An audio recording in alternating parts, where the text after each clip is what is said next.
Vastu tips के एक और एपिसोड में आपका हार्दिक स्वागत करते हैं। आज हम बात करेंगे वास्तु सम्मत स्टडी रूम अध्ययन कक्ष के बारे में।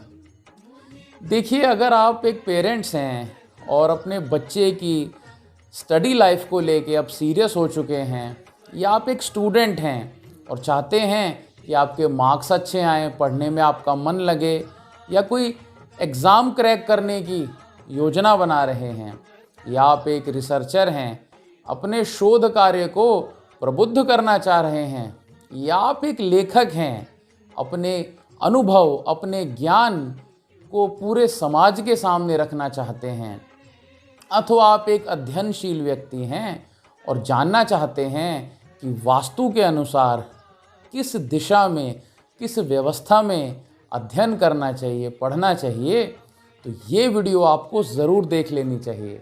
नमस्कार दोस्तों, मैं डॉक्टर हर्ष द्विवेदी आज ज्योतिष और वास्तु का कॉम्बो इस वीडियो में लेके आया हूँ।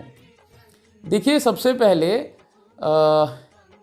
स्टडी रूम के लिए वास्तुशास्त्र निर्देशित करता है कि नैऋत्य का कोना, नैऋत्य से लेकर के और पश्चिम के बीच का जो स्थान है, यहाँ एक सही स्टडी रूम बनाना चाहिए।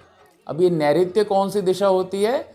तो जो हमारा साउथ वेस्ट का कॉर्नर होता है, साउथ वेस्ट से लेकर के अगर हम आगे चलेंगे तो ठीक 90 डिग्री वेस्ट, इसके जो बीच का स्थान है, यहाँ कहीं पर भी स्टडी रूम बनाना बेहतरीन माना गया है। अब हम इसकी व्यवस्था के बारे में बात कर लेते हैं कि वो रूम कैसा हो। बहुत मोटी मोटी सी बातें इसके बारे में करते हैं। पहले तो जो इसकी एंट्रेंस हो वो पूर्व या उत्तर की ओर होनी चाहिए, ईस्ट या नॉर्थ की ओर होनी चाहिए। दूसरी बात, देखिए दोस्तों, इस दिशा पर दो ग्रहों का सबसे ज़्यादा प्रभाव देखा गया है, एक बुध का और एक बृहस्पति का। और ज्योतिष के अनुसार बुध बुद्धि का कारक है, बुध वाणी का कारक है, बुध हमारे लेखन का कारक है, और बृहस्पति इस ज्ञान को परिपक्व बनाने का कारक है, गंभीरता का कारक है, और उस लेखन को इतना प्रबुद्ध बनाने का कारक है कि उस लेखन के कोट्स लोग दिया करें, सदियों तक उस लेखन के लोहे को सब माने। तो ये बृहस्पति है। तो इस दिशा में बुध और बृहस्पति दोनों का प्रभाव सबसे ज़्यादा माना जाता है। तो इसीलिए स्टडी रूम में हमको या तो बुध से रिलेटेड कलर्स, बुध से रिलेटेड चीज़ों को रखना चाहिए। प्लांट रख लें, जो इंडोर प्लांट्स होते हैं, और बृहस्पति से रिलेटेड जो कलर हो गए, हल्का येलो कलर कर लें, या अपना जो बुक सेल्फ है उसको पीले रंग का बुक सेल्फ रख लें, या ब्राउन भी हो तो उस तरीके का ब्राउन जो कि बहुत डार्क ना हो। अब इसका हम दूसरा पक्ष ये लेते हैं दोस्तों कि अगर आपकी कुंडली में जो ग्रह खराब हैं, जो विपरीत फलकारी हैं, आपको उन कलर्स की वस्तुओं को अपने स्टडी रूम से अवॉइड करना चाहिए।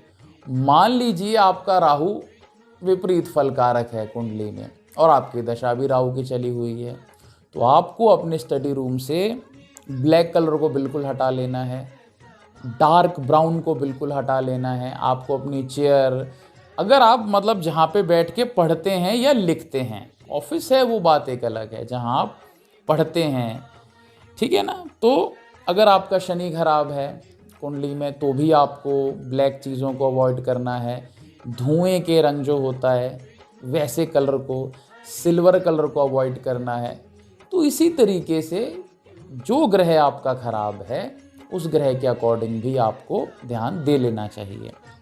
एक और बात, देखिए, अब स्टडी रूम में ये जो आपको बताया कि नैऋत्य से लेके पश्चिम के बीच में बनाना चाहिए रूम ये, लेकिन इसमें जो फेसिंग होगी वो सबसे उत्तम तो ईस्ट फेसिंग ही होगी। पूर्व की ओर मुख करके पढ़ना चाहिए।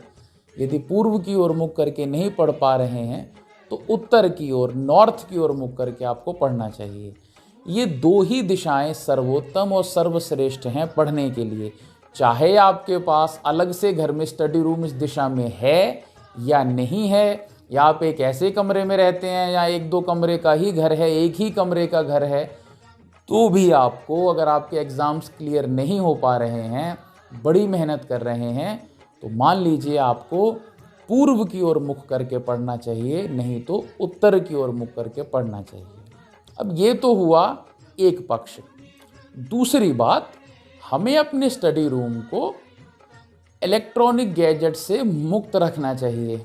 ये नहीं कि आप जहाँ पढ़ रहे हैं वहाँ आपने एलईडी भी लगाया हुआ है, दुनिया भर के तामझाम रखे हुए हैं। ठीक है, आजकल ऑनलाइन का ज़माना है, आप अपने स्टडी मटेरियल्स को रख सकते हैं, लेकिन ऐसा ना हो कि वो कहीं आप पढ़ते पढ़ते आपकी उंगली फेसबुक की तरफ चले जाए या इंस्टा की तरफ चले जाए और 10 मिनट की पढ़ाई में 1 घंटा वहीं गुजार लें।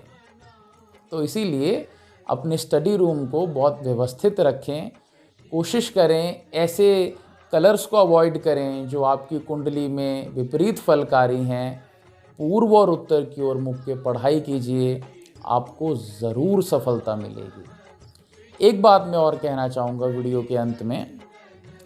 देखिए दोस्तों, जिस तरह से भोजन शरीर की वृद्धि के लिए बहुत ज़रूरी है, मन की शांति और आत्मसंतोष के लिए भजन बहुत ज़रूरी है, इसी तरह से हमारे बुद्धि के विकास के लिए कोई एक किताब बहुत ज़रूरी है। हमारे अध्ययनशीलता के लिए एक पुस्तक बहुत ज़रूरी है। हमें बिल्कुल ऐसा नहीं करना चाहिए कि जब तक हमारा स्टडी टाइम था तब तक हमने पढ़ लिया और उसके बाद छोड़ दो किताबों को। कोई एक किताब को अपना जीवन साथी ज़रूर बनाएं। ये किताब, ये किताबें, ये पुस्तकों का ज्ञान हमारे सोच की बहुत वृद्धि कर देता है, हमारी सोच को बहुत छोटा नहीं रहने देता है। और वैसे भी हम देखते हैं ज्ञान प्राप्त करने की कोई भी आयु नहीं है। इसीलिए जितना हो सके बहुत पढ़ें, बहुत आगे बढ़ें। इसी कामना के साथ जय विधि माता, जय महादेव।